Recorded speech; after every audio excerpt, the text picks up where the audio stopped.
Okay, let's do this. A quick recap of planes and axes.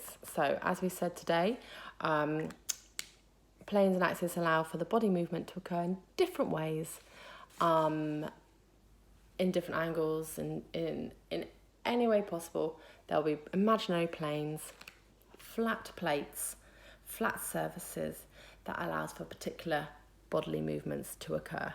Your axes are imaginary lines or rods that allow for the planes to move around them in particular ways. Okay, so we've got three, and we're going to use gymnastics as a nice little example. So sagittal. The sagittal plane allows for the up and down movement. So think about a front somersault. That is going to allow for the gymnast to go up and down. Within that movement, we have something called flexion and extension. So the muscles, when we're going up in the air, the levers are nice and close to each other. Okay, this front somersault has joined together, and that is flexion. When she comes out of the somersault, or he comes out of the somersault, that is extension. Okay, so we've got those muscle movements going on there. That beautiful somersault will be moving around a transverse. So look at the top one here. So a transverse axis. Okay, so here we are, and that goes straight through from left to right. Okay, right through the body, and they are going to be rotating around that imaginary line. Okay, so that's what the sagittal plane will rotate around a transverse axis. Second one, you've got the frontal plane. Okay, the frontal plane allows for side-to-side movement to occur. Think about a cartwheel. You are moving from side to side. That action is called the sagittal plane. Okay, so think about that. It's not called sagittal plane.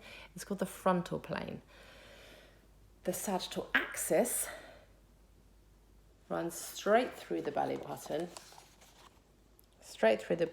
from front to back, and that allows for the frontal plane to move side to side. So imagine that sagittal axis is running from my belly button to the back, and it's allowing me to support me to move from side to side. Okay, that action to occur. During that cartwheel, I've got abduction and adduction. Okay, abduction, think about taking away from the body.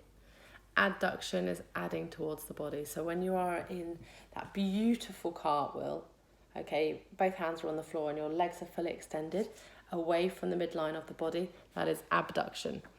And when she comes back to standing, that would be adduction. So adding it back to the midline of the body.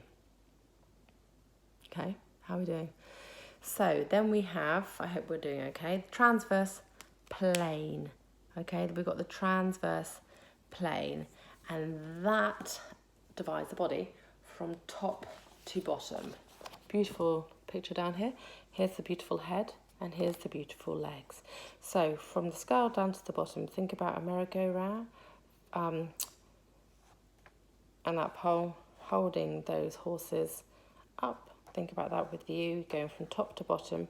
So your transverse plane allows for rotation and twisting to occur. So shot put, tennis serve, twisting on a beam, rotation on a beam.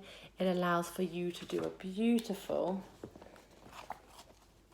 let me get this here, circular movement around that imaginary line. Okay, so it allows for that movement to occur. Does that make sense? So you've got your transverse axis, and that is paired up with your sagittal plane. Okay, so your sagittal plane allows for the up and down movement of your front somersault. In there as well, we've got flexion extension. Okay, and everything's happening around a transverse axis. Second one is frontal plane. Your frontal plane allows for your cartwheel to occur, so that's side-to-side movement. That sagittal axis is going from your belly button all the way to the back, okay? And that is allowing for, what does that allow for, can you remember? That is allowing for you to be able to do that cartwheel. Okay, so moving from side to side. And you've got abduction and adduction, so taking away from the midline of the body and bring it back to the body. Then you have longitudinal or vertical from the skull down to the bottom, and that is allowing for a beautiful rotation, twisting around the body. Okay, twisting around the body. I hope that makes sense. If it doesn't, we can ask questions in our next lesson. Have a nice evening. Bye.